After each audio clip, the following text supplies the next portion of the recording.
بسم اللہ الرحمن الرحیم۔ السلام علیکم۔ Welcome to A S novels in. کیسے ہیں آپ سب؟ امید ہے خیریت سے ہوں گے۔ آج جو کہانی میں آپ کے لیے لائی ہوں اس کا نام ہے اجالا اور سویرا، اور اسے تحریر کیا ہے حمیرہ عروش نے۔ تو آئیے شروع کرتے ہیں۔ وہ کون تھی؟ اس بات سے تو وہ دونوں یکسر نابلد تھیں، مگر وہ جو کوئی بھی تھی ان کی زندگیوں کو گہن لگا گئی تھی۔ اجالا 3 برس کی تھی اور سویرا فقط 6 ماہ کی، جب وہ ان کے باپ کی دہلیز عبور کر کے ان کی زیست پر اپنی مامتا کے دروازے بند کر گئی تھی۔ دادی کے دھپ اور جھڑکیاں سنتے یہی الفاظ سننے کو ملے کہ ان کی ماں بھگوڑی تھی، شوہر کے گھر اور عزت پر 4 حرف بھیج کر کسی آشنا کے ساتھ بھاگ گئی تھی۔ دادی کے انتقال کے بعد دوسری ماں ان کی جانشین ثابت ہوئی، پیکر نفرت۔ وہ دونوں اس کی آنکھوں کی چبھن تھی۔ وہ ان کے بال سنوارتی تو اتنی زور سے کھینچتی کہ نازک وجود ہل کر رہ جائے، نہلاتی تو ایسے زور زور سے دھپ رسید کر دی کہ کمر پر انگلیوں کے نشان ثبت ہو جاتے۔ پہلے پہل وہ بھی سویرا کی طرح دھاڑے مار مار کر روتی تھی، مگر یہ عادت ہوش سنبھالنے کے بعد ہچکیوں اور سسکیوں میں بدلتی چلی گئی۔ وہ 7 برس کی تھی جب سویرا کے تمام امور اسے سونپ دیے گئے تھے۔ کپڑے دھونا، نہلانا، دھلانا، کھانا کھلانا غرض سبھی کام وہ کرنے لگی۔ جلد ہی نئے بہن بھائیوں کی آمد کا سلسلہ چل نکلا۔ اس کا بچپن ٹھٹھرتی سردی میں ان کے کپڑے دھوتے اور شدید گرمی میں گیس کی قلت کے باعث مٹی کے چولہے میں لکڑیاں جھونک کر انہیں پھونک مار مار کر سلگاتے دبے پاؤں رخصت ہو گیا۔ نہ تو اس کے ہاتھ میں کوئی کھلونا آیا تھا اور نہ ہی کسی نے گڑیا تھمائی تھی۔ تیزی سے لڑکپن اور جوانی کی جانب قدم بڑھے تو اس نے بنا کسی کی ہدایت کے آنچل کو اپنے وجود کا حصہ بنا لیا۔ کہنے کو صرف اماں سوتیلی تھی، مگر ابا کا رویہ سوتیلوں سے کم ہرگز نہ تھا۔ وقت انہی رنگوں سمیت اپنی اڑان بھرتا گیا۔ ابا کے رویے میں بھی کوئی بدلاؤ پیدا نہ ہو سکا۔ ان دونوں میں سے کوئی انہیں کھانا دیتا تو وہ کھانے سے انکاری ہو جاتے۔ ان کا پکڑایا ہوا پانی کا گلاس پینا ان پر گویا حرام ہوتا۔ مجبوراً ان کے امور کے لیے محرم نساء کو زحمت اٹھانی پڑی۔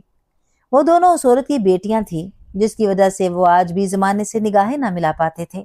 اس عورت کا حوالہ ان 2 وجودوں سے جڑا تھا، تبھی انہیں ان سے عجیب نفرت محسوس ہوتی۔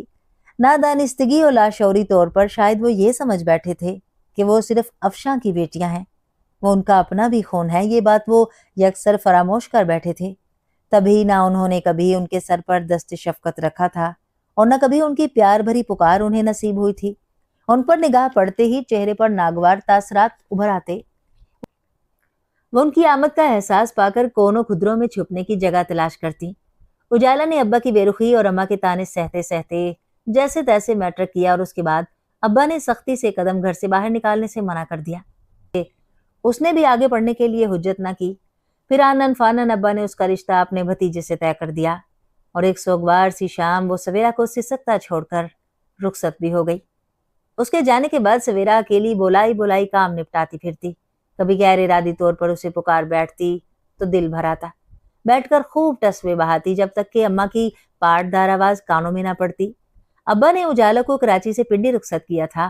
شادی کے بعد ایک بار بھی وہ نہیں آئی، یہاں سے بھی کوئی ملنے نہ گیا۔ ابا کے سر سے ایک بوجھ سرک گیا تھا۔ ان کے اطمینان کے لیے اتنا کافی تھا، لہٰذا وہ مطمئن تھے۔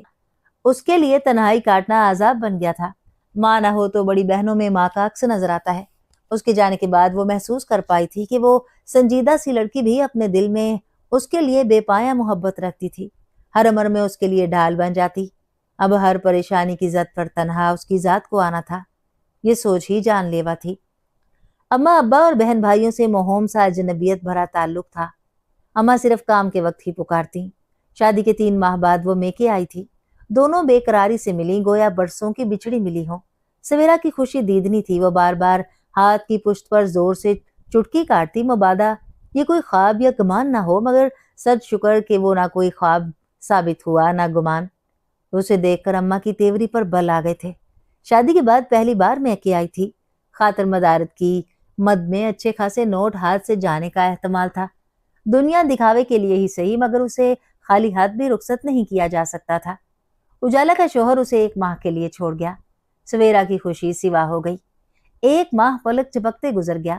وہ سویرا کو ڈھیروں پیار و التفات کا مظاہرہ اور اپنا خیال رکھنے کی تاکید کر کے ایک بار پھر رخصت ہوئی۔ وہ گہربار آنکھوں سے اسے چپ چاپ جاتا دیکھتی رہ گئی۔ زندگی ایک بار پھر معمول پر لوٹ آئی۔ پڑھائی اور گھر کی مصروفیات میں وہ گھن چکر بن کر رہ گئی۔ اماں کو خوش کرنا بڑا دشوار امر تھا۔ اس کا کیا گیا ہر کام ان کی تیوریاں چڑھا دیتا۔ وقت دبے پاؤں اپنی رفتار ناپتا کھسکتا رہا۔ میٹرک میں شاندار کامیابی حاصل کرنے پر اسے گورنمنٹ کی جانب سے اچھا خاصا وظیفہ ملا تھا۔ لاشعوری طور پر زندگی کو جیتے جیتے وہ اپنا ہر امر عبادت سمجھ کر کرنے لگی تھی۔ تبھی یہ کامیابی مقدر بنی تھی جو کہ توقع سے بڑھ کر تھی، کیونکہ اماں ابا کے ناروا سلوک نے جو احساس کمتری کا سیال اس کے اندر بھرا تھا، اس نے ہمیشہ خود کو دوسروں سے 2 قدم پیچھے ہی پایا تھا۔ خود کو لاتعداد طلبہ و طالبات میں منفرد پا کر وہ ہیجان زدہ ہو گئی تھی۔ اتنی بڑی خوشی ملی تھی کہ وہ تحیر و تعجب کی زد میں خوش بھی نہ ہو پائی۔ بس ایک ولولہ تھا کہ رگوں میں دوڑتے لہو کے ساتھ سرایت کرنے لگا تھا۔ وہ جذبہ آگے بڑھنے کا تھا۔ وہ زندگی میں پہلی بار ابا کے سامنے ڈٹ کر کھڑی ہوئی تھی۔ ابا اتنی آسانی سے اپنی کہیں سے پیچھے ہٹنے والے نہ تھے، مگر حیرت انگیز طور پر اجالا نے فون پر نہ جانے کیا سحر پھونکا تھا کہ انہوں نے بے دلی سے ہی صحیح مگر اجازت دے دی تھی۔ وہ کالج کی پڑھائی میں دل و جان سے مصروف ہو گئی۔ دن پر لگا کر اڑنے لگے۔ وہ پوری تندہی سے کامیابیاں سمیٹنے لگی۔ وہ BSc کے رزلٹ کے انتظار میں تھی کہ ابا شدید علیل ہو گئے۔ ان کا جنرل اسٹور روحان کے قبضے میں چلا گیا۔ عام حالات میں ابا اس پر کبھی بھروسہ نہ کرتے تھے، مگر اس کے علاوہ کوئی چارہ نہ تھا، کیونکہ ابا کی علالت سے گھر کے اخراجات میں کمی نہ ہوئی تھی، بلکہ ان کی دوا کا خرچ بھی بڑھ گیا تھا۔ روحان جس قدر آرام طلب طبیعت کا مالک تھا، اس سے کہیں زیادہ شاخ خرچ اور رنگین طبیعت کا مالک تھا۔ رفتہ رفتہ ابا کی سوجھ بوجھ اور دانش مندی سے اسٹور میں سینت سینت کر رکھا گیا سامان بڑھنے کی بجائے نہ ہونے کے برابر رہ گیا۔ ابا کا اسٹور اوباش لڑکوں کی آماج گاہ بن گیا۔ اماں کو تو اپنے جوان بیٹے پر اعتبار، فخر، اعتماد، بھروسہ، غرور سبھی کچھ تھا۔ وہ ان ماؤں میں سے تھی جنہیں اپنی اولاد کی خامیاں بھی خوبیاں دکھائی دیتی تھیں۔ ابا بستر کے ہو کر رہ گئے تھے۔ بڑھاپے پر بیماری مغلوب ہوئی تو وہ مزید نحیف دکھنے لگے۔ ایک روز روحان منہ لٹکائے گھر میں داخل ہوا۔ ماں کو بیٹے کی آمد کا احساس ہوا تو ابا کے پاس سے اٹھ کر باہر آ کر حسب معمول خوش آمدانہ تاثرات چہرے پر سجائے گویا ہوئی۔ آ گیا میرا چاند، میرا شہزادہ۔ مگر دوسری جانب پرواہ کسے تھی؟ اس کے چہرے پر 12 بجے ہوئے تھے۔ وہ منہ لٹکائے برآمدے میں رکھی چارپائی پر بیٹھ گیا۔ اماں کو اچھمبا ہوا۔ لاڈلے سپوت کے چہرے پر تفکر کے رنگ ذرا نہ جچتے تھے۔ ان کا دل ہولنے لگا۔ وہ سینے پر ہاتھ رکھے فوراً اس کے قریب آ بیٹھی۔ پریشان لگ رہا ہے میرے پتر، کیا بات ہے؟ لاڈلے سپوت نے جو گوہر افشانی کی تو اماں کے پیروں تلے صرف زمین نہیں کھسکی تھی، بلکہ دن میں تارے بھی نظر آ گئے تھے۔ روحان کے لیے پانی کا گلاس لاتی سویرا کے ہاتھوں میں گلاس لرزا اور پانی چھلک پڑا۔ برآمدے سے ملحق کمرے میں انڈیا کے کسی ڈرامے پر تبصرے کے دوران ہستی مہر النساء اور ثنا کی ہنسی کو بھی بریک لگی۔ جوئے میں اسٹور چلا گیا ہے اماں۔ یہ جملہ سن کر سبھی حیرت زدہ رہ گئے تھے۔ اماں کے اوسان خطا ہو گئے۔ انہیں سمجھنے میں دشواری ہوئی کہ سینہ کو بھی کریں یا ہمیشہ کی طرح شوہر کے سامنے اولاد کی برائی پر پردہ ڈالنے کے لیے کوئی تعویل پیش کریں۔ وہ اسٹور ابا کے روزگار کا واحد ذریعہ تھا۔ ان کی عمر بھر کی کمائی تھا۔ انہیں اس سے محبت بھی خوب تھی۔ ان کے علم میں بیٹے کا کارنامہ آیا تو انہیں اسٹور کھونے سے زیادہ روحان کے عمل سے تکلیف پہنچی۔ ایک دن وہ اسے جوئے کے اڈے سے گدی سے پکڑ کر لائے تھے۔ گھر آ کر خوب درگت بنائی۔ تب اماں حمایت میں احتجاجاً بولی، میرے معصوم کو کیا خبر جوا کیا ہے؟ دوستوں کی باتوں میں آ کر یوں ہی چلا گیا ہوگا، ورنہ میرا شہزادہ ایسا تھوڑی ہے۔ انہوں نے فوراً ابا کی مزید مار سے اسے بچا کر سینے سے لگا دیا اور تب تک نہ چھوڑا جب تک کہ اسے خود اپنی معصومیت کا یقین نہ آ گیا۔ اس کی ہر برائی پر اماں یوں ہی پردہ ڈالتی تھیں۔ ان کی طرفداریوں کا نتیجہ یہ نکلا کہ آہستہ آہستہ وہ منمانی کرنے کا عادی بنتا چلا گیا۔ اماں پھر بھی واری صدقے ہوتے نہ تھکتی۔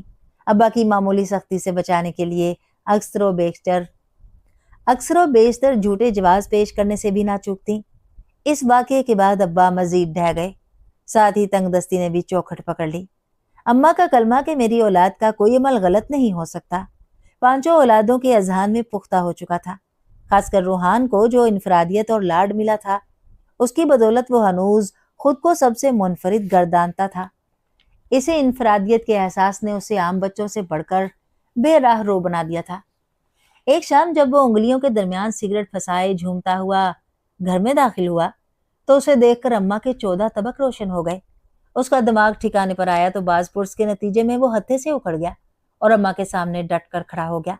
डांटने का खमियाजा अम्मा को इस तरह भुगतना पड़ा कि वह उन्हें पूरी ताकत से धकेल कर बाहर निकल गया। ये तमाम सूरत हाल देखकर चारपाई पर पड़े नहीफ व नजार अब्बा की क्या मिजाल थी कि जवां साल बेटे से बाजपुर्स करते। वो तो यूं भी उसकी गरजदार आवाज सुनकर सहम जाते थे जब वो अपनी बात मनवाने के लिए माँ बहनों पर चीख चिल्लाकर हुक्म चलाता था। घर में फाकों की नौबत आ गई। हालात अबतर हो गए। अम्मा हिजान ज़दा दिखाई देने लगी। अब्बा पर दवाएं और मुतवाजन खुराकी अदम फराहमी के बाइस बेहोशी सी तारी रहने लगी। अम्मा की खाली नजरें कुछ सवाल लिए उसकी जानिब उठने लगी। वो जो उनकी नजर में कभी काबिले एतना न थी, हमेशा जिसका हिस्सा बनाना वो दानिस्ता भूल जाती थी, जिसके काम में रत्ती बरकोताही को उसकी माँ के किरदार से मंसूब करके उसे अजियत व नदामत की दलदल में घसीटा जाता था, मार मार कर जिसके गाल दहकाकर भी दिल हनूज बेकल ही रहता था। वो इतनी समझदार जरूर थी कि उन निगाहों का मफहूम समझ लेती। अम्मा, मैं कई जगहों पर अप्लाई कर चुकी हूँ, दुआ करें जल्द कहीं से बुलावा आ जाए। अम्मा ने दुआ की थी या नहीं, मगर अगले ही रोज एक मेडिसिन कंपनी से अपॉइंटमेंट लेटर मौसूल हो गया था। उस दिन से घर का बार उसने बिना एहसास दिलाए अपने शानों पर ले लिया था। एक नए कठिन दौर का आगाज हुआ। वो सूरज तुलू होने के फौरन बाद घर से निकलती और डूबते समय लौटती। सारा दिन मुशक्कत की नजर हो जाता। लाखों का काम लेने वाले महीने के आखिर में चंद हजार हथेली पर रखकर बरीउस जिम्मा हो जाते। वो जूं की तूं वो रकम अम्मा की हथेली पर रखते थी। अपने पास बमुश्किल किराए के चंद सौ बचते। घर के हालात निस्बतन सहल होने लगे थे, मगर दिन एक ही रो में गुजर रहे थे। इतवार को भी आधे दिन के लिए कंपनी बुला लिया जाता। इस बार उजाला 2 साल बाद आई थी। उसे देखकर शशदर रह गई। वो इतनी कमजोर हो गई थी कि देखकर बीमार का गुमान होता था। जिस उम्र में आंखें ख्वाब से जाती हैं, उसकी आंखों में हमा वक्त थकन समाई रहती। उसके पैरों में गोया चक्कर फिट था। भागती दौड़ती किसी फर्ज शनास सरबराह की मानिंद काम निपटाती फिरती। अम्मा अब्बा और बहनों का ख्याल रखती। खुद अपनी जात उसने न जाने कहाँ गुम कर दी थी। वो जो कभी खाना खाने के लिए भी उजाला की हिदायत की मुंतजिर हुआ करती थी, अब ऐसी अजनबियत उसकी जात पर छाई हुई थी कि कई मर्तबा उसकी गैर मौजूदगी में उजाला फुपक फुपक कर रोई। वो जिस बहन को छोड़कर गई थी वो न जाने कब माजी का किस्सा पारीना बनी थी। ये अनजाने एहसासात और जज्बात से आरी लड़की तो कोई और ही थी। वो 1 माह तक यहाँ ठहरी थी और इन 30 दिनों में कोई दिन ऐसा ना था कि उसने घर पर गुजारा हो। उसकी इस्तेफामिया नजरों के जवाब में उसके पास 1000 जवाब होते, या शायद वो इसी कदर मसरूफ रहने लगी थी। बाहर कैफ वो बहन से ढेर सारी बातें करने का अरमान दिल में दबाए शिकस्ता दिल घर लौट आई। जिंदगी में ताहद निगाह तन्हाई फैली हुई थी। तकान ज़दा जिस्म और बोझल जहन को कोई साहिबान मैसर न था कि जिसके साए तले चंद पल राहत और फरहत बख्श बनाए जाते। हत्ता कि चलते चलते पाँव में आबले हो गए। उसकी रूह तक में थकन समा गई। उसने अपना ख्याल रखना अरसा हुआ छोड़ रखा था। कभी कभार दिल बागी हो जाता और जीस्त से अपने हिस्से की खुशियां कशीद करने का मतमनी होता, मगर यह सिर्फ लम्हाती कैफियत होती। वो इतनी कमजोर हरगिज ना थी। चंद लम्हों बाद वो दिल की तरफ से कान लपेट लेती, मगर इंसान के 1000 झटकने और झुटलाने के बावजूद उसका वजूद जज्बात की जद में आ ही जाता है। लाशौरी तौर पर दिल ख्वाबों को पनाह देकर चुपके से अपने अंदर समोने लगता है। उसका दिल भी बेखबरी में मारा गया। उसकी साकित पानी जैसी जिंदगी में पहला कंकर फरहान ने फेंक कर उसमें जुम्बिश पैदा की थी। वो उसका कुलीग था। मामूली शनासाई के अलावा उनके दरमियान कुछ न था, मगर एक रोज एक इत्तेफाक ने इस मामूली शनासाई को गहरे ताल्लुक में उस्तवार कर दिया। जब वो बाइक उड़ाए उसके संग ऊंची उड़ान भर रहा था और वो भी उसके इतना करीब बैठकर अपनी उथल पथल धड़कनों को काबू करने में बेहाल थी। उसके मजबूत शाने पर टिके उसके नाजुक हाथ ने उसके जिस्म में बर्क दौड़ा दी थी। उस दिन शहर में दहशतगर्दी के बायस पब्लिक ट्रांसपोर्ट अचानक बंद हुई तो वो उसे अपनी बाइक पर बाहिफाजत घर के करीब स्टाक तक छोड़ गया था। वहीं से उनकी अनजानी सी चाहत का आगाज हुआ। कुछ नरम गरम जज्बात ने दिल के बंद कवाड़ गैर महसूस अंदाज में वाक़ किए। फरहान को भी कमोबेश उन्हीं हालात का सामना था जिनसे सवेरा गुजर रही थी। بے شمار ذمہ داریوں میں تنہا اس کا وجود پسپا تھا۔ بیمار ماں اور 3 جوان بہنوں کی ذمہ داری اسی کے شانوں پر تھی۔ دونوں نے اپنی زندگی کی ہر حقیقت دوسرے فریق پر واضح کر دی تھی۔ جہاں جذبے صادق ہو وہاں دشوار حالات میں بھی سہل و موافق راہیں نکل آتی ہیں۔ جذبوں کی صداقت جہاں اعتماد بخشتی ہے وہاں انسان کو باہمت بھی بناتی ہے۔ حرف آخر یہ کہ وہ دونوں ایک دوسرے کا ساتھ نبھانے کے لیے تہہ دل سے راضی تھے۔ موسم گرما کی تعطیلات کے دوران اجالا بچوں کو لے کر میکے آ گئی۔ سویرا اسے دیکھ کر کھل اٹھی۔ اس بار اسے سویرا گزشتہ ملاقات سے خاصی مختلف دکھائی دی۔ اس کے پیلے رخساروں پر گلابیاں تھیں، شکن آلود پیشانی پر اطمینان تھا، بنچے ہوئے ساکت لبوں پر پپڑی کی جگہ گلابی لپ گلوز نے لے لی تھی، جس پر ہمہ وقت دھیمی مسکان ڈیرا جمائے رکھتی۔ یہ تبدیلی کیوں کر رونما ہوئی تھی؟ ذہن میں چند خدشات نے سر ابھارا تھا، مگر اس نے فوراً اپنے خیالات کو جھٹک دیا۔ اس بار اماں نے بھی اسے دیکھ کر خاصی گرم جوشی کا مظاہرہ کیا تھا۔ ابا کی طبیعت خاصی بہتر تھی۔ اماں کا مزاج اور رویہ بدل چکا تھا۔ روحان بھی کئی روز گھر سے غائب رہتا تھا، تبھی گھر میں امن و امان کی فضا قائم تھی۔ اجالا کو پہلی مرتبہ گھر میں پرسکون لمحات میسر آئے تھے، وہ نہال ہو گئی۔ اسی دوران ایک غیر معمولی واقعے نے سب کو بری طرح چونکایا۔ اتوار کی شام سویرا جلدی گھر لوٹ آئی۔ مہرونسا کچن میں کام کر رہی تھی۔ وہ اماں ابا اور اجالا کے پاس برآمدے میں آ بیٹھی۔ وہ تینوں کسی موضوع پر محو گفتگو تھے۔ وہ خاموشی سے سننے لگی۔ اسی سمے دروازے پر دستک ہوئی۔ اماں نے ثنا کو پکار کر دروازہ کھولنے کی ہدایت کی۔ ثنا جو مارے باندھے رٹے لگانے میں مصروف تھی، منہ بسورتی کمرے سے نکلی اور بیرونی دروازے کی جانب بڑھ گئی۔ کچھ دیر بعد اس کی چیخ سن کر مہرالنساء توے پر پڑی روٹی بھول کر سرعت سے باہر کی جانب لپکی۔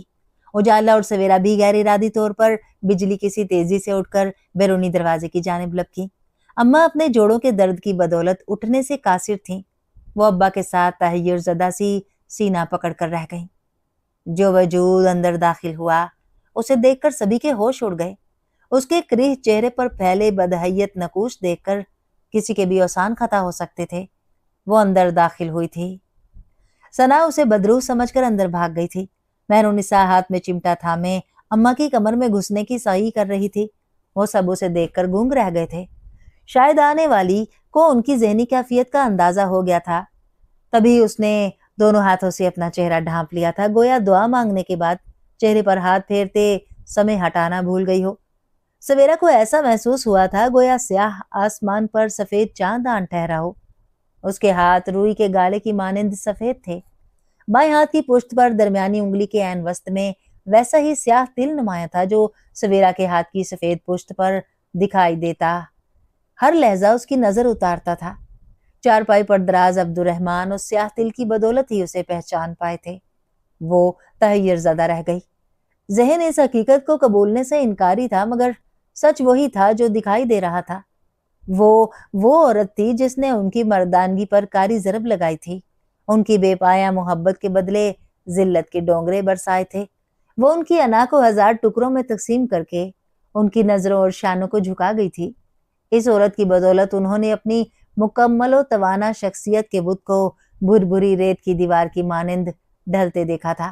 اس دن کے بعد سے دنیا انہیں مجرم کی نگاہ سے دیکھتی آئی تھی، اور وہ ایسا لڑکھڑائے تھے کہ آج تک قدموں کو مضبوط نہ پایا تھا۔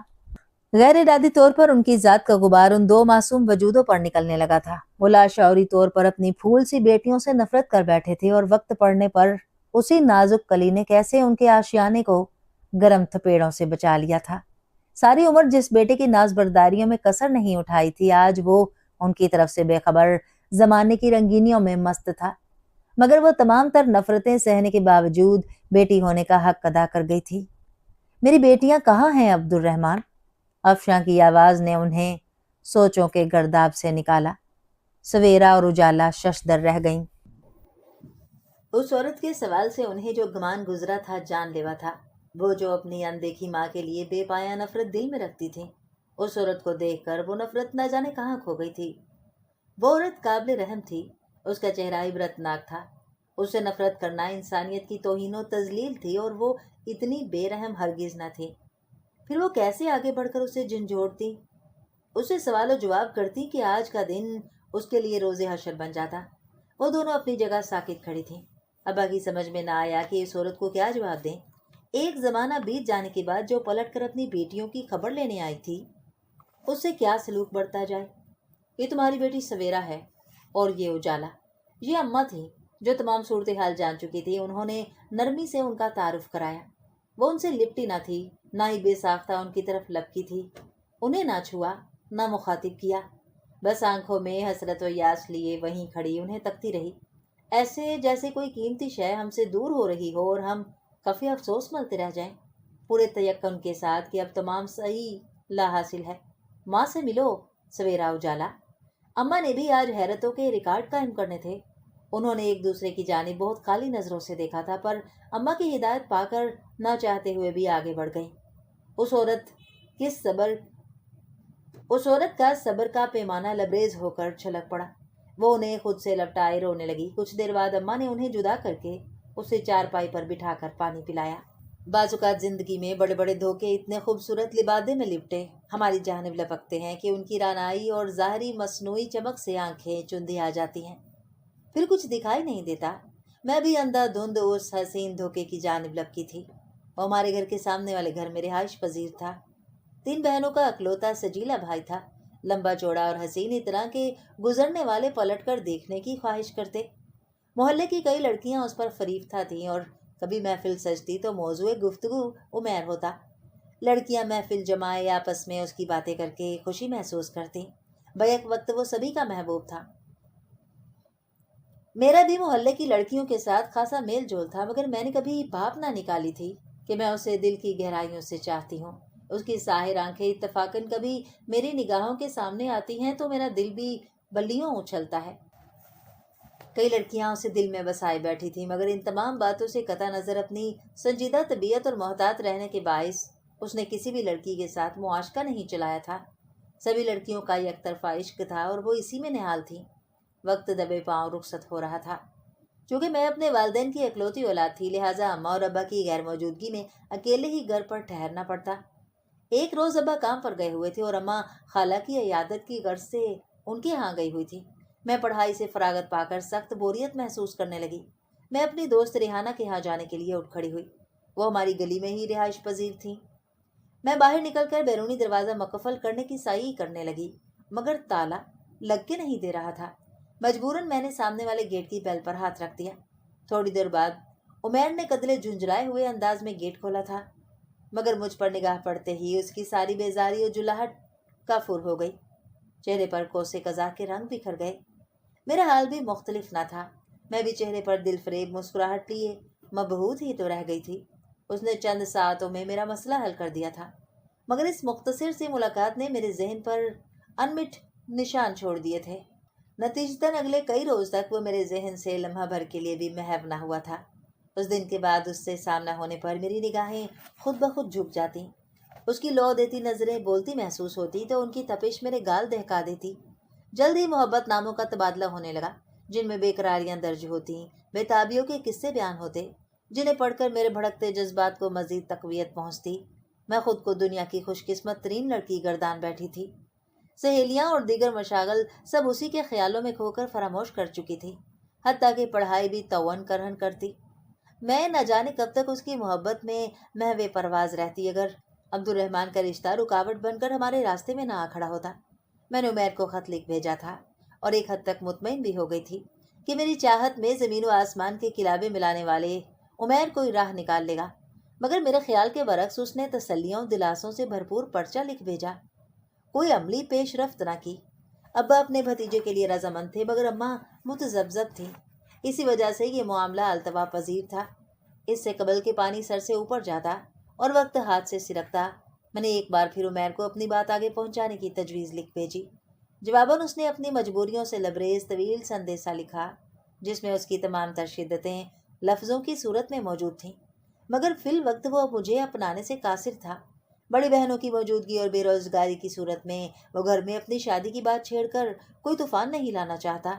उसने वाज़ेह लफ्ज़ों में रकम कर डाला कि मैं चाहूँ तो उसका इंतज़ार करूँ, और अगर वालदैन के फैसले पर सरे तस्लीम करूँ तब भी वो मोतरज ना होगा। गर्ज उसने तमाम तर डोरें मुझे थमा दी। उसकी वादे वईद और कस्में सब दरी की दरी रह गईं। मैं जो उसकी मोहब्बत में पोर पोर डूबी हुई थी, गैर मुतवक्का सूरत-ए-हाल देखकर दिल थाम कर रह गई। मैंने तो सोचा था कि वक्त आने पर वो मुझे अपनाने के लिए किसी भी हद तक जा सकता है, मगर वो तो अपनी ही खुद साख्ता मजबूरियों में जकड़ा बैठा था। मैं, जो इस बेनाम ताल्लुक को चट्टान की मानद समझी बैठी थी, बुरबुरी रेत की दीवार से भी कमजोर साबित हुआ था। वो मुझसे दामन बचाने लगा था। मेरे कई संदेशों में इसरार के बाद एक मुख्तसर पर्चा लिख भेजता। मैं उसके हरजाईपन पर टूट कर रह गई। यकदम जिंदगी सुर्ख मखमल से कांटेदार झाड़ी बन गई और फिर उस खारदार झाड़ी को भी आग लगा दी गई। शायद उन दिनों किस्मत के सितारे शदीद किस्म की गर्दिश का शिकार थे कि हालात के गर्म थपेड़ों ने मुझे मोहब्बतों ख्वाब की आगोश से खींचकर तलख हालात के मुकाबिल ला पटका। मेरी किताबों की अलमारी में कदरे पोशीदा जगह पर रखे बुक्स पर अम्मा का छापा पड़ गया था और फिर उसमें मौजूद उमैर के ढेरों मोहब्बतनामे उनके हाथ में थे, जिन्हें पढ़कर अम्मा सर थाम कर बैठ गईं। मैं मुजरिम बनी सर झुकाए बैठी थी कि क्या सज़ा मिलेगी, मगर अम्मा तो गोया हवास ही खो बैठी थी। मैं दिल ही दिल में शर्मिंदगी के समंदर में तैर रही थी। उमैर की वारफ्तगियों से लबरेज मोहब्बतनामे अक्सर बेशतर बेबाकी को छूते हुआ करते थे, जिन्हें मैं बड़े नाज और फ़ख्र से उसकी मोहब्बत गरतानते हुए पढ़कर महजूज हुआ करती थी। मगर आज वही अल्फाज सांप बिच्छू का रूप धारे फन फैलाए खड़े थे। शाम को अब्बा घर में दाखिल हुए तो अम्मा की तमाम तर खामोशियाँ फना हो गईं, गोया मनो मट्टी तले जा सोई हों। वो अब्बा के सामने जब्त खो बैठी, सीना कुबी करते हुए बुलंद आवाज से रोने लगी। नूर मोहम्मद, बताओ, इस दिन के लिए मैंने इस बद किरदार बदफेल को परवान चढ़ाया था कि ये ज़रा कद निकाल कर मोहल्ले के आवारा लड़कों के साथ माँ के सर में खाक झोंके। अरे कितना नाज था मुझे अपनी तरबियत पर, मगर आख थू ऐसी औलाद पर।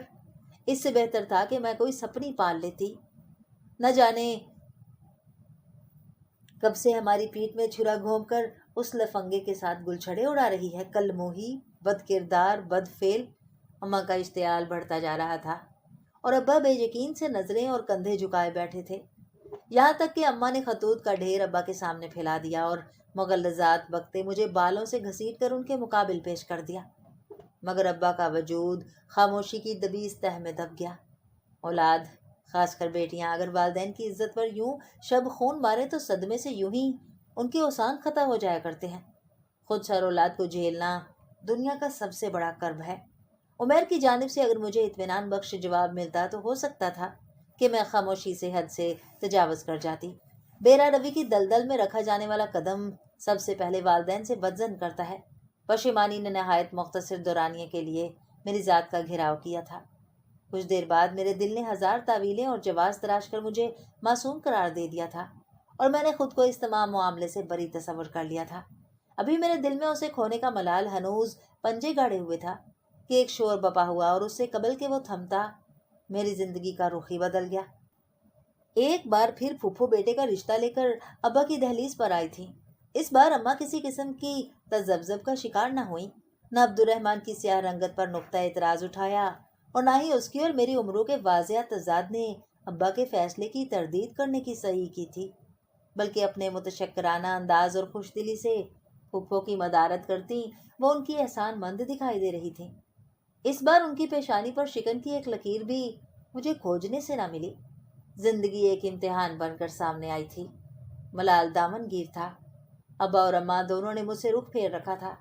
इसी बेरुखी और बेवतनाई के साए तले उन्होंने मुझे अब्दुर्रहमान के संग रुखसत कर दिया, इस अंदाज में कि किसी को शक तक न गुजरा कि उनके दिल में मेरी जानिब से कोई खफगी है। मैं दिल पर मनो बोझ लिए फूफो की बहू बनकर उनके घर आ गई। अम्मा और अब्बा ने मेरा बोझ उतारने के लिए मुझे अब्दुर्रहमान के सर मंड दिया था, जो अपनी बदसूरती और वारफ्तगियों समेत मुझे जहर लगता था। हर गुजरते दिन के साथ उसका अल्तफात बढ़ता जा रहा था। उसकी मोहब्बत में रोज़ बरोज़ इजाफा मुझे उससे मजीद मुतनफ़र कर रहा था। चूँकि वो मेरे हुस्न का दिल दादा था, लिहाजा मेरे तनफ़ुर भरे अंदाज को नखरा समझकर हंस कर टालता। इन्हीं हालात में उजाला और फिर सवेरा की पैदाइश हुई। दोनों बेटियों ने मेरा हुस्न और जमाल चुराया था। अब्दुर्रहमान की उनमें जान थी, मगर मेरा अंदाज हनूज बेतासुर था। शादी के 4 बरस बीत जाने के बाद भी उमैर मेरे दिल के शाही तख्त पर पूरी शान से विराजमान था और मेरी अज़दवाजी जिंदगी का कोई दिन उसकी याद से गाफिल न गुजरता था। मैं किरदार की पस्ती की इंतहा पर थी। उन्हीं दिनों अब्बा के इंतकाल की खबर मिली तो मैं मैके आ गई। عبد الرحمن تعزیت کے دن پورے کر کے جلد گاؤں لوٹ گیا۔ سسرالی کوئی ذمہ داری میرے سر نہ تھی، لہٰذا میں نے ابا کی تمام آخری رسومات سے فراغت پا کر بھی یہی قیام رکھا۔ اماں کی تنہائی کا احساس کر کے عبد الرحمن اور اس کی ماں نے واپسی کا تقاضا نہ کیا۔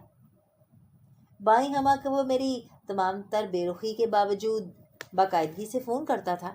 میں تنہائی پا کر ہر لمحہ اپنی کھوئی ہوئی محبت کی یاد میں بتا کر دلی تسکین حاصل کرتی۔ یہ گھر جس کے چپے چپے پر میری یاد کے نشان تھے، ان سے پرانے مناظر کے عکس تازہ کر کے سرور حاصل کرتی تو روح میں اطمینان اتر جاتا تھا۔ وہ جگہ جہاں رات گئے شمع روشن کیے، میں اسے اپنے جذبات کی تمام تر سچائیاں رقم بھیجتی تھی۔ اب بھی گلاب کی مانند مہکتی محسوس ہوتی۔ میں اب بھی اسے سوچتی تو گھنٹہ اس کے سحر سے نہ نکل پاتی۔ میں اب تک حصار محبت میں مقید تھی، اور یہ حصار مزید تنگ ہوتا جا رہا تھا، گویا کسی سحر کا اثر ہو۔ اس دن غیر متوقع طور پر سرے راہ اچانک میری اس سے ملاقات ہو گئی۔ وہ مجھے دیکھ کر رک گیا اور میں بھی بے خود سی ٹھہر گئی۔ مجھے اس کی آنکھوں میں سالوں کا اضطراب ہلکورے لیتا نظر آیا تو میری آنکھیں بھی ڈبڈبا گئیں۔ افشاں، اتنی جلدی دامن چھڑا گئی تم؟ محبت کا ناطہ اتنی کچی ڈور سے تو نہیں جڑا ہوتا کہ ایک جھٹکے سے توڑ کر منزلیں جدا کر لی جائیں۔ وہ مجھے مورد الزام ٹھہرا رہا تھا۔ میں خاموش رہی۔ میں نے کب تمہارا ساتھ نبھانے سے انکار کیا تھا؟ بس وقتی طور پر حالات سے مجبور تھا۔ میں تو آج بھی تمہاری یاد کو سینے سے لگائے تنہائی و یاسیت بھرے دردناک پل کاٹ رہا ہوں، کیونکہ اتنا حوصلہ مجھ میں نہیں ہے کہ تمہیں دل میں بساتے ہوئے کسی اور کے ساتھ دوغلی و منافقت بھری زندگی بسر کروں جیسا کہ تم کر رہی ہو۔ اس نے مجھ پر بڑی گہری چوٹ کی تھی۔ دیکھا جائے تو اس نے کچھ غلط بھی نہیں کہا تھا۔ تم ٹھیک کہتے ہو، میں دوہری زندگی بسر کر رہی ہوں، بالکل اس طرح گویا کوئی شے خلاؤں میں معلق رہ جائے، جسے نہ زمین کا کنارہ نصیب ہو اور نہ آسمان تک رسائی حاصل ہو پائے۔ میں نے کھوئے کھوئے انداز میں اس کی بات سے اتفاق کیا۔ تو تم کوئی کنارہ کیوں نہیں حاصل کر لیتی؟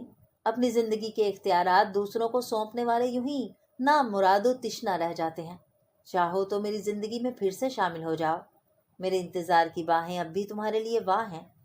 وہ میری سوچ کے نئے در وا کر کے چلا گیا تھا، مگر جانے سے قبل 2 دن بعد قریبی پارک میں ملنے کا وقت دے کر گیا تھا، جہاں مجھے اپنے فیصلے سے آگاہی دینی تھی۔ 2 دن 2 سالوں پر محیط ہو گئے تھے، مگر میں کوئی فیصلہ نہیں کر پائی تھی۔ قوت ارادی مضبوط ہو تو وہ فیصلہ جو سالوں میں نہیں ہو پاتا لمحہ بھر میں ہو جاتا ہے۔ جیسے اس روز پارک میں داخل ہوتے وقت تک اور اس کے سنگ بیٹھنے تک میرا ذہن متذبذب تھا، مگر جلد ہی سلسلہ وہیں سے جڑ گیا جہاں سے ختم ہوا تھا۔ آج بھی تیرے لیے دل میں چاہتے باقی ہیں، تجھ سے جو کرنی تھیں وہ باتیں باقی ہیں۔ کیسے سوچ لیا تم نے ہمیں تیری طلب نہیں؟ دل میں اتر کے دیکھ، اب بھی تیری آرزویں باقی ہیں۔ کبھی فرصتیں ملیں تو آ کر دیکھ میرے مقام میں، آج بھی تیری خوشبو، تیری پرچھائیاں، تیری سرگوشیاں، تیری آہٹیں باقی ہیں۔ دیکھ میرا ظرف کہ میں ٹوٹ کر بھی بکھرا نہیں، آنکھ میں آنسو ہے مگر لب پر مسکراہٹ باقی ہے۔ اس کی آواز کے سوز اور لہجے کی اداسی نے کچھ اس طرح میرے دل کا گھیراؤ کیا تھا کہ میرے دل نے لمحہ بھر میں فیصلہ اس کے حق میں سنا دیا تھا۔ میں نے اس کی آنکھوں میں جھانکا، جن کے دیپ یکدم جل اٹھے تھے۔ وہ جو چند لہجہ قبل مزمحل اور اداسی کی غم کی تفسیر دکھائی دے رہا تھا، میرا فیصلہ سن کر کھل اٹھا۔ اس روز میری ذات پوری طرح خوش فہمی کی لپیٹ میں تھی، اس حد تک کہ میں اس کی بے پایاں مسرت کے پیچھے سانپ کی مانند کنڈلی مارے چھپا بیٹھا اس کا مفاد بھی نہ جان پائی تھی۔ خیر، وہ تو سب بھانپنا تو ناممکن ترین عمل تھا، مگر میرے دل میں تو گمان تک بیدار نہ ہوا تھا۔ میں تو اس کے باطل لہجے، جھوٹے لفظوں اور چہرے کی بناوٹی تاثرات سے بری طرح دھوکہ کھا بیٹھی تھی۔ ایسا دھوکہ جس کا خمیازہ افشاں عبد الرحمن نے سالہ سال لمحہ لمحہ بھوگتا، اس حد تک کرب کہ جس کا تصور ہی کسی بھی عام جذبات کے حامل شخص کا دل دہلا کر رکھ دے۔ میں نے جو فیصلہ کیا تھا اس نے میری ممتا اور گرستی کو آگ لگا دی تھی، جس کا خیال ہی کسی ہوش مند عورت کے لیے سہانے روح ہوا کرتا ہے۔ مگر میرا دل نہیں لرزا تھا، نہ تڑپا تھا۔ جانے میں کس مٹی کی عورت بنی تھی۔ قدرت رحم کھا لیتی ہے انسان پر۔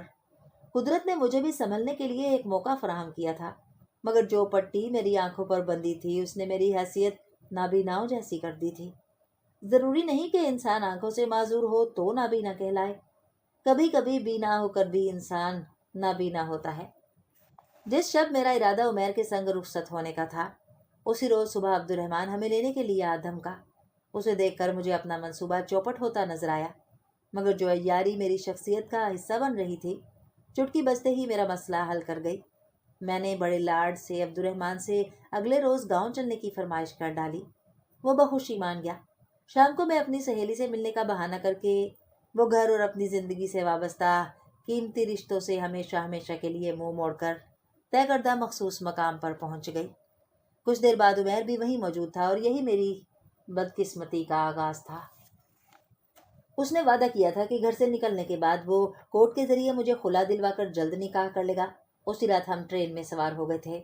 उसका कहना था कि वो मुझे शहर से दूर महफूज मकाम पर ले जाकर रखेगा, ताकि किसी को हमारे वजूद की भनक न पड़ सके, और फिर जल्द खुला की कार्रवाई का आगाज होगा।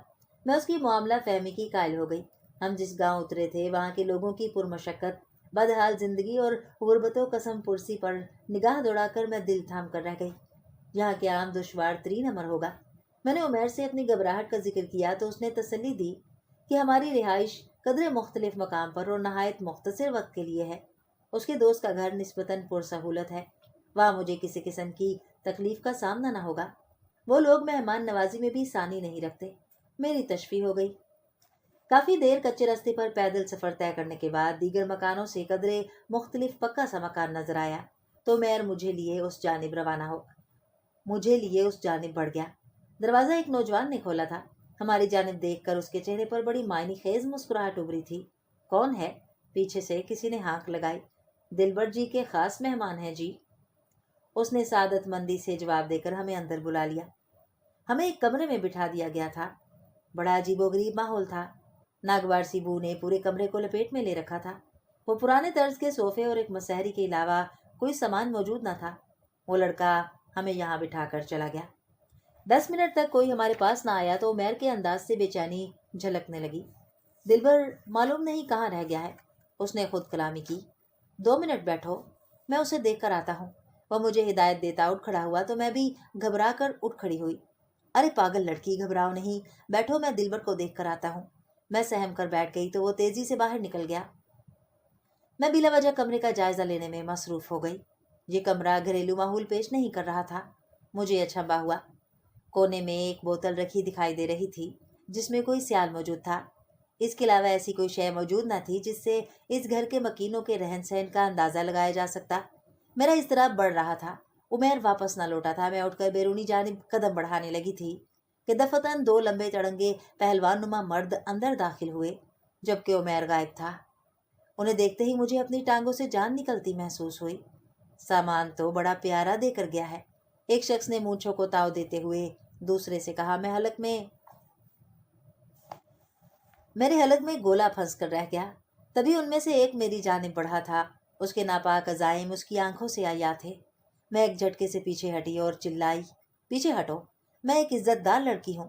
जवाबन दोनों के फलक शगाफ कह कहे बुलंद हो गए। हा हा हा, इज्जतदार? इसका डैश बताकर गया है। शोहर और 2 बच्चों को छोड़कर अपने डैश के साथ भागी है ये इज्जतदार लड़की। हा हा हा, बड़ी ही इज्जतदार है। वो जोरों शोर से कह कहे लगाते, मेरा तमस्खर उड़ाते, मेरा लहू मुंजमद कर गए थे। उनके बेबाक और फौश जुमले हथौड़ा बनकर मेरी समात पर बरस रहे थे। तू जरा इस छोकरी को देख, टेढ़ी खीर लगती है, मैं बाद में आऊंगा। एक सांड कहकर निकल गया तो दूसरा अंदर से दरवाजा बंद करके भूखे शेर की मानिंद मेरी समत लपका, मगर मैं उछलकर दूर हटी। वो मुगल्लजात बख्ता दोबारा मुझ पर हमला आवर हुआ, मगर ये वार भी नाकाम गया। वो गजबनाक अंदाज में मेरे पीछे भाग रहा था, यहाँ तक कि उसे अपना भारी वजूद संभालना दूभर हो गया। मारे इश्तियाल के वो बुरी तरह हाँफ गया था। मुसलसल इधर उधर उछल कूद करने से मैं भी बेहाल हो चुकी थी, जबकि वो हनूज मुझ पर गलबा पाने के लिए सही कर रहा था। मुशहरी से छलांग लगाते हुए मेरा पाँव कोने में पड़ी बोतल से टकराया और मैं उससे उलझकर गिर पड़ी।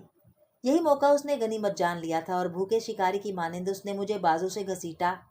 चूंकि मेरा दूसरा हाथ आज़ाद था, लिहाजा मैंने बोतल उठाई और पूरी ताकत से उसके मुंह पर दे मारी। उसने शदीद बरहम होकर मुझे लात रसीद की और मुझे छोड़कर बोतल पर झपटा और तेजी से उसका ढक्कन खोलकर मेरे चेहरे पर वो गहरा जर्द स्याल उंडेल दिया। मैंने सख्ती से आंखें मीच ली थीं। इस कदर अजियत और करब का सामना था कि गोया किसी ने दहकते अंगारों पर मेरा चेहरा सेंक दिया हो या आग के अलाव में दहका दिया हो। बहते सियाल के साथ मुझे अपने चेहरे के नकोश भी पिघलते महसूस हुए थे। सिसकियां और चीखें सब अंदर ही दम तोड़ गए। मैं कर्ब के मारे जमीन पर लौटने लगी, जबकि वो हंस रहा था, मेरा तमस्खर उड़ा रहा था और मैं बेहाल हो चुकी थी। कुछ देर बाद किसी ने दरवाजा धड़धड़ाया था। दरवाजा खुलने पर नौवारिद शस्त्र रह गया था। मेरी हिस्सियात पूरी तरह बेदार थी। अजियत से रूह तक छलनी थी। हैरत व इस्तेजाब भरी आवाज मेरी समाज से टकराई। अबे ये क्या कर दिया तुमने? बड़ा बिदक रही थी साली। पूरे 5 लाख दिए हैं इसकी ये सूरत देखकर कोई खाक इसकी तरफ आएगा। मुसीबत की बच्ची तंग कर रही थी तो 2 लगाता। मेरा नुकसान क्यों कर दिया? मेरे तो 5 लाख डूब गए। छोकरा माँ के इलाज के लिए उसे देकर पूरे 5 लाख लेकर गया मेरे से। हाय, मेरा सारा पैसा डूब गया। वो आवाज मातम कुना थी। अजियत के दौरान सारा मामला मेरी समझ में आ गया। कोई हल निकाल लेंगे, दिल छोटा ना कर। तेरे 5 लाख जाया नहीं जाएंगे, ये मेरा वादा है। ना ये कमीनी अपने चलत्तर दिखाती, न मैं ये तेजाब उसके मुंह पर गिराता। 1 लाख रसीद करने के बाद वो पै दर पे घोंसे रसीद करने लगा था और मुझे ऐसा महसूस हो रहा था गोया वो दिन मेरी जिंदगी का आखिरी दिन है। उसके गुलाबी रुखसार आंसुओं से तरबतर थे। जो दास्तान वो पढ़ रही थी, उसे इस औरत की सजा उसके जुर्म से कहीं ज्यादा महसूस हुई थी। खून की कशिश थी या वो इसी कदर हसास दिल रखती थी कि वो खुद को लम्हा लम्हा इन्हीं हालात की अजियत से दो चार महसूस कर रही थी जिनका कभी अफशां अब्दुर्रहमान को सामना करना पड़ा था। वो जो सारी दुनिया की अजियतें सहकर जीस्त के मुसाफत अबूर करके शोहर की दहलीज पर कदम रखने के फ़कत 3 रोज़ बाद दम तोड़ गई थी। उसे उसकी बेबसी पर रोना आया था या नाकबत अंदेशी पर। वो बेआवाज़ रोई गई। मगर जिंदगी इतनी जल्दी इख्तिताम पजीर नहीं होती। ये हमारे करदा गुनाहों का हिसाब बेबाक करके ही हमें अपनी कैद से आज़ाद करती है। जिल्लत के गड़े में गिराने के बाद दिलबर ने मेरा ठिकाना ऐसे लोगों में बनाया कि आम हालात में जिनकी तरफ देखना भी मुझे गवारा न था। वो खाना बदोश लोग थे, पेशावर गदागरी जिनकी तहजीब, सकाफत, रियाजत, वरासत, अलगर्ज सभी कुछ थी, जिससे हटकर ना वो कुछ सोच सकते थे ना करने के मुतहम्मल थे। मेरी काबिल तर्स, काबिल रहम और हैबतनाक सूरत की पेश नज़र किसी सदा के बगैर ही मेरे पास इतना जमा हो जाता कि दिलबर की तशफ़ी के लिए काफ़ी होता।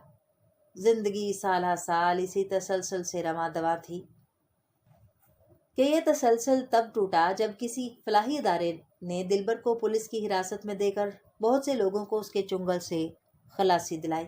एकदम ऐसा महसूस हुआ गोया सर से बहुत बड़ा तूफान हटा दिया गया हो या फिर कैद से रिहाई पा ली। इर्द गिर्द नजर दौड़ाई तो एक जमाना बीत जाने के बाद जिंदगी का रुख ही बदल चुका था।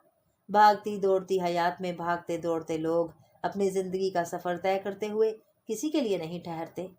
कुछ लोग चेहरा देखकर ठहरते और फिर चेहरे पर दर्दनाक तरहम भरे हतक आमेज या अपने मिजाजो दानिस्त के मुताबिक तासरात सजाए आगे बढ़ जाते।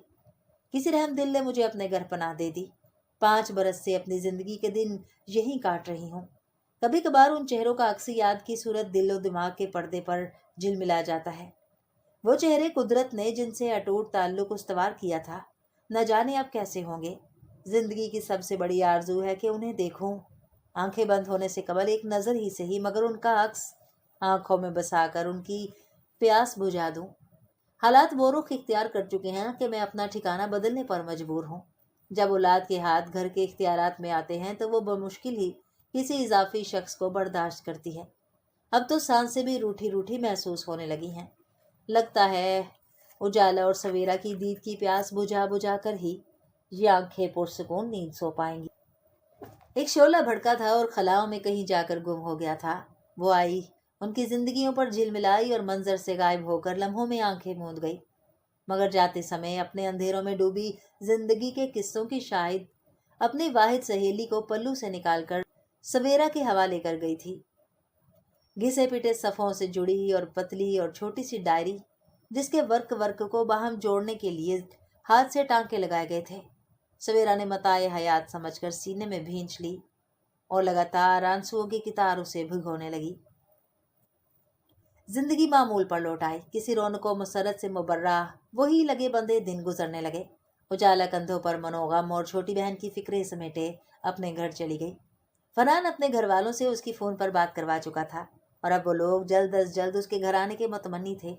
گھر کے حالات کے پیش نظر وہ چپ سادے ہوئے تھی، مگر اجالا کو تمام تر معاملے سے باخبر رکھا تھا۔ اپنی فکروں اور مصروفیات میں وہ جان ہی نہ سکی تھی کہ اس گھر میں ایک شخص ہے جو بہت گہرائی اور خاموشی سے حالات کے بارے میں متفکر اور مستقبل پر گہری نظر رکھے ہوئے تھا۔ مہر النساء سے 1 سال چھوٹا عدنان بظاہر جس قدر لاؤبالی اور بے فکرہ تھا، اسی قدر گہری سوچ کا مالک نکلا تھا۔ روحان کے بعد گھر میں اس کی حیثیت بدتر ہو گئی تھی۔ وہ گھر میں داخل ہوتا تو اماں کسی نہ کسی بات پر ڈانٹ پھٹکار کر زمانے بھر کا غصہ اس پر نکالتی، اسے واپس باہر کی راہ دکھا دیتی اور وہ ہنستا مسکراتا بے فکری کا مظاہرہ کرتا۔ ساری پھٹکار سن کر مہر النساء، ثنا اور نایاب کو چھیڑ کر بھاگ جاتا۔ مہر النساء کبھی موڈ میں ہوتی تو کھانا دے دیتی، ورنہ وہ خاموشی سے باورچی خانے کی تلاشی لیتا۔ کچھ ہاتھ لگتا تو کھا لیتا، ورنہ چپ چاپ فرش پر چادر بچھاتا اور تکیہ رکھ کر لمحوں میں غافل ہو جاتا۔ اس روز سویرا ناسازی طبیعت کے باعث جلد گھر میں لوٹ آئی تھی۔ وہ اماں کو مطلع کر کے کمرے میں آ بیٹھی، وہ بھی کمرے میں موجود تھا۔ باجی تھک گئی؟ وہ شاز و ناظر ہی اسے مخاطب کرتا تھا۔ طبیعت ٹھیک نہیں ہے، اس نے مختصر جواب دیا۔ روز تھکی ہوئی آتی ہو، اب تمہیں جاب چھوڑ دینی چاہیے۔ جاب چھوڑنے کا تصور بھی محال تھا، اسے اس کی ذہنی حالت پر شک ہوا۔ کیوں؟ اس کیوں میں نہ جانے کتنے سوال تھے۔ وہ سمجھ گیا، تمہارا بھائی بہت قابل نہ صحیح مگر اس لائق ضرور ہے کہ اب گھر کا بار اپنے کندھوں پر لے کر اپنی پیاری بہن کو ودا کر سکے۔ اس کی بات سن کر وہ ششدر رہ گئی۔ اس قدر الفت آمیز مکالمے تو ان دونوں بہن بھائیوں کے درمیان کبھی نہ ہوئے تھے، اور وہ چھوٹا سا لڑکا کیوں کر کچھ کر سکتا تھا، جبکہ وہ ایک عرصے سے موٹر مکینک بننے کے مراحل میں تھا، اور ان سب کے خیال سے اسے کمانے کے لیے عرصہ درکار تھا۔ آپ بخیر و خوبی گھر چلا رہی تھی تو میں ورکشاپ سے ملنے والی رقم محفوظ کر لیا کرتا تھا تاکہ وقت آنے پر پریشانی کا سامنا نہ کرنا پڑے۔ ابا جی، میری تنخواہ اتنی ہے کہ اس گھر کی ذمہ داری اٹھا سکوں۔ جس طرح ابا کی بیماری کے بعد آپ نے ہمیں سنبھالا ہے، اس کے لیے میرے پاس تشکر بھرا کوئی لفظ نہیں ہے۔ صرف یہ باور کرانا چاہتا ہوں کہ آپ کی ذمہ داریاں اب ختم ہو چکی ہیں۔ ابا اور روحان بھائی کے بعد بھائی ہونے کے ناطے میری آرزو ہے کہ آپ کو اپنے گھر میں ہنستا بستا دیکھوں۔ اس وقت اپنا چھوٹا بھائی ذمہ دارانہ انداز میں بولتا بہت پیارا اور بڑا بڑا لگا تھا۔ اس نے آگے بڑھ کر اسے گلے لگا لیا تو وہ بھی مسکرا اٹھا۔ اماں میری رقم پسے انداز کرنے والی حرکت سے خائف ہوں گی، مگر آپ انہیں سمجھا دیجیے گا کہ اگر میں گھر میں دیتا تو وہ کہیں نہ کہیں خرچ ہو جاتے۔ اسے اس کی ذہانت پر جی بھر کر پیار آیا۔ طمانیت نے دل کا گھیراؤ کیا۔ وہ فرحان کو پیش قدمی کے لیے کہنے کا سوچ ہی رہی تھی کہ اجالا اپنی ساس کی ہمراہ میں کے آ گئی۔ پھوپھو ایک خاص مقصد کے تحت آئی تھی۔ وہ فرحان کو پیش قدمی کے لیے کہنے کا سوچ ہی رہی تھی کہ اجالا اپنی ساس کے ہمراہ میں کے آ گئی۔ پھوپھو ایک خاص مقصد کے تحت آئی تھی۔ اس مقصد کی سنگینی کا اندازہ اجالا کی یاسیت بھری خاموشی سے بخوبی لگایا جا سکتا تھا۔ سویرا کو ماحول میں غیر معمولی پن کا احساس چونکا گیا۔ اجالا سے استفسار کیا تو وہ غم کی عملی تفسیر بن گئی۔ پھوپھو رمیز کے لیے تمہارا رشتہ مانگنے آئی ہیں؟ وہ حیران ہوئی۔ ابا نے کیا جواب دیا ہے؟ انکار ہی کیا ہے، مگر وہ کسی طور پیچھے نہیں ہٹ رہی۔ کچھ باتیں وہ دانستہ اس سے چھپا گئی۔ اس کا اندازہ اسے صبح پھوپھو اور ابا کی گفت و شنید سے ہوا۔ میں نے اجالا کو دوبارہ اسی مقصد کے تحت بھیجا، مگر تم نے ایک بار بھی میرا بھرم نہ رکھا۔ مانا کہ رمیز ذرا لاپرواہ ہے، کام میں دھیان نہیں، مگر شادی کے بعد سر پر ذمہ داری پڑے گی تو خود ہی عقل ٹھکانے آ جائے گی۔ اور بھائی صاحب، تمہاری بیٹی کو یہاں کس نے بٹھا کر کھلایا ہے جو تمہیں اس قدر فکر لاحق ہے؟ انہوں نے بیمار بھائی کا لحاظ بالائے طاق رکھتے ہوئے کھلے الفاظ میں بات کی۔ تمہیں تو غنیمت جان کر 100 شکرانے کے نفل ادا کرنے چاہیے کہ میں تمہاری ایک بیٹی کو بھگتنے کے بعد دوسری کے لیے دستے سوال دراز کر رہی ہوں۔ رشتے تو میرے رمیز کو ہزاروں مل جائیں گے، میں کبھی نہ آتی اگر دل میں بھائی کے لیے درد نہ چھپا ہوتا، مگر یہاں بہن کی پرواہ کسے ہے؟ ارے باہر جانے والی لڑکیوں کو تو کوئی پوچھتا بھی نہیں ہے، تمہیں بستر پر پڑے پڑے کیا خبر باہر نکلنے والی لڑکیوں کے لچھن کس قدر خراب ہیں اور सोने पर सुहागा कि माँ का किरदार भी ऐसा खूब था कि बस कर जमीला, चुप हो जा। अब्बा ने बहन के सामने हाथ जोड़ दिए थे, उन पर रत्ती भर असर ना हुआ। लो, मैंने कौन सी गलत बात कह दी है? ठीक ही तो कहा है भाई, साफ सी बात है। तुम्हारा मसला ये है कि अगर बेटी ब्याह दी तो घर के अखराजात कौन पूरे करेगा? तुम्हारा नालायक फर्जंद तो किसी काम का नहीं। दुरुस्त बात है कि बेटियों की कमाई मुंह से लग जाए तो कहाँ उन्हें रुखसत करने को दिल मानता है। मैं ही पागल हूँ जो आंखों देखी मक्खी तरस खाकर निकल गई और अब दोबारा मुंह उठाकर भाई का बोझ हल्का करने के लिए आ पड़ी। देखो भाई, तुम बड़े ठहरे सो लिहाज कर रही हूँ, आजकल तो नेकी का जमाना ही नहीं रहा। वो बुलंद आवाज से गोहर अफशानियां करती उठ खड़ी हुई। अपनी तरंग में ये भी ना देखा कि बूढ़े और लागर से अब्बा की आंखें आंसुओं से डबडबाई और वो बेबसी से अपना सर थाम कर बैठ गए थे। अम्मा खामोश तमाशाई बनी किसी मसलहत के तहत जब्त के कड़े इम्तिहान से गुजरती बावर्ची खाने में मसरूफ थी। देखो जमीला, अभी घर के हालात भी इजाजत नहीं देते कि हम सवेरा को रुखसत करें, और दूसरी बात यह है कि हमारी बेटी में ना कोई ऐब है ना कमी के तेरे रमीज से उसका ब्याह करके उसे सारी उम्र के लिए मुशक्कत की भट्टी में झोंक दे। लिहाजा तू अपना मुद्दा वापस लेकर भूल जा कि कोई बात भी हुई थी। अम्मा का लहजा एहतियात के बावजूद दुरुस्ती इख्तियार कर गया था। फुफ्फो के तो मानो सर पर लगी थी और तलवों पर बुझी थी। फौरन हत्थे से उखड़ गई। बेटी दो पैसे हाथ पर क्या रखने लगी है? आसमान का तारा दिखने लगी है। अरे मेरा इजमीर भी तो रमीज जैसी आदत और अतवार का मालिक था, मगर बड़ी बेटी को तो आंखें बंद करके ब्याह दिया था कि पलट कर खबर तक न ली थी। वो तो हमारी रहमदिली थी कि बाकायदा मिलने भेजते रहे। तुम्हारी कमाऊ धीरानी को तो कोई आला ओहदेदार ब्याहने आएगा। तुम अपनी दोनों बेटियों को अपने पास संभाले रखो। मैं तो इस तकरार से आजीज आई। सबके लाख रोकने के बावजूद वो अपना बैग संभाले अकेली ही उजाला और बच्चों को छोड़कर घर रवाना हो गई। यही बात उनके लिए बाइसे तशवीश साबित हुई थी। उजाला ने शोहर से बात करने की कोशिश की तो वो भी माँ के फैसले पर सर धुने बैठा था कि जब तक मतलूबा जवाब ना पाएंगे वो और बच्चे वही रहेंगे। माँ के किसी भी फैसले से इनहराफ वो नहीं कर सकता था। मसला बहुत गंभीर हो चुका था। सभी चेहरों पर परेशानियां थीं। ब्याह बेटी घर आ बैठे तो माँ बाप की नींदें हराम हो जाती हैं। उजाला सबसे नजरें चुराए मुजरिम बनी रहती। अम्मा के लिए ऊपर तले 5 बच्चों की जरूरियात पूरी करना मखसूस कलील रकम में दूबर हो जाता। बामी सोच विचार के बाद अम्मा अब्बा ने उजाला से बात की थी। एक बेटी का घर बचाने के लिए दूसरी को कुर्बान करने का कसद बांध चुके थे, मगर उजाला सुनकर इनकारी हुई। नहीं, मैं अपना घर बचाने के लिए सवेरा की जिंदगी दांव पर नहीं लगाऊंगी। शायद वो उनके इरादे को फैसले में बदल देती अगर सवेरा की दिली उमंग और आरजू से वाकिफ ना होती। वो क्यों कर अपनी गर्ज के लिए अपनी बहन के अरमानों पर पानी फेर सकती थी। जिंदगी एक बार फिर खामोशी का लिबादा ओढ़े सिरकने लगी। दिन हफ्तों और हफ्ते महीने की चादर ओढ़ने लगे। कई महीनों से वो उसकी बेरुखी सह रहा था। वो उसे इतना तो जान ही चुका था कि वो किसी जहनी कशमकश का शिकार है। अवाइल अय्याम वो उसके इस्तफसार पर टाल जाया करती थी, मगर आहिस्ता आहिस्ता वो उससे गुरेज करने लगी थी। अक्सर उसके दिल में खतरे की घंटियां बज उठती तो किसी अनहोनी का खौफ उसकी कनपटियां सुलगा देता। दिल दहलता और वो मुस्तरिब सा बेकरार हो उठता। उसका गुरेज बेवजह हरगिज ना था। वो कमरे में अंधेरा किए बैठी थी। आंखों से मतवातर आंसू जारी थे। ये वो वक्त था जब वो अपने हिस्से की खुशियों के गुलाब चुनकर दामन में सजा सकती थी, मगर ये एक माजी का ख्वाब था, एक ख्याल था। हाल यकसर मुख्तलिफ था। अपनी बहन की आंखों की यासियत उसके दिल में हर लहजा हलचल मचाए रखती थी।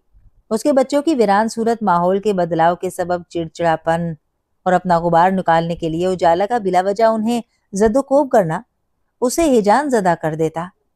फैसला तो वो कर चुकी थी। ये सोगवारी तो उस मलाल की थी जो दिल में दर्द की सूरत बढ़ता ही जा रहा था। अपनी मोहब्बत से दस्तबरदारी का कर्ब आंखों की चुभन बढ़ा रहा था। वो वक्त का तयन किए बिना न जाने कब तक खामोश मातम को ना रही। सुनो, वो ऑफिस जाने के लिए तैयार खड़ी थी कि उजाला की पुकार पर पलटी। इस्तफामिया नजरों से उसकी जानिब देखा।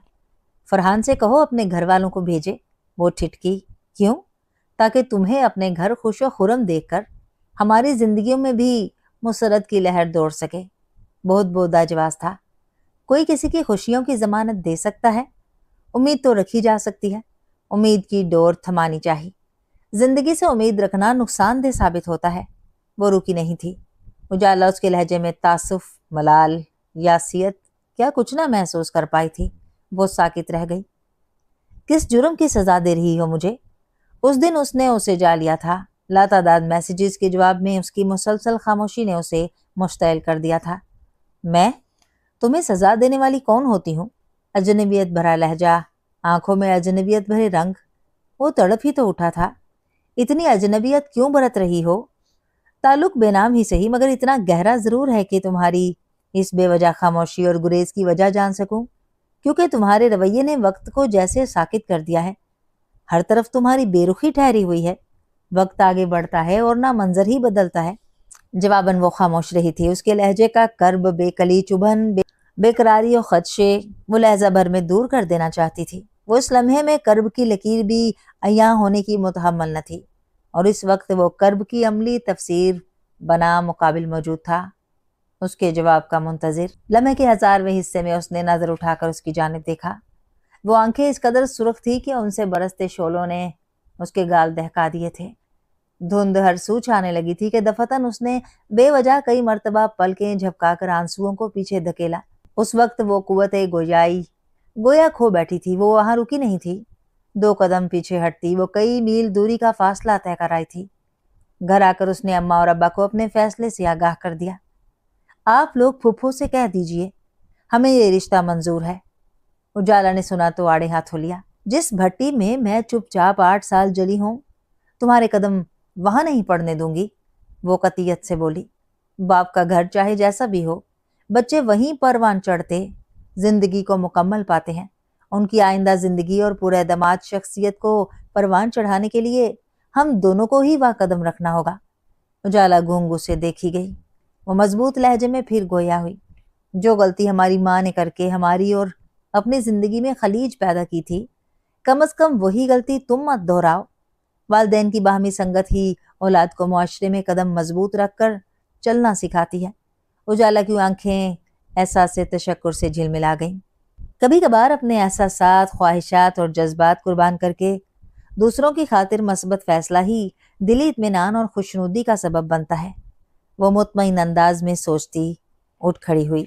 डियर लिसनर्स, उम्मीद है आपको ये कहानी पसंद आई होगी। अपनी पसंदीदगी के इजहार के लिए लाइक बटन को प्रेस कीजिए, चैनल को सब्सक्राइब कीजिए और नई आने वाली वीडियोस के लिए बेल नोटिफिकेशन ज़रूर ऑन कर लें। शुक्रिया।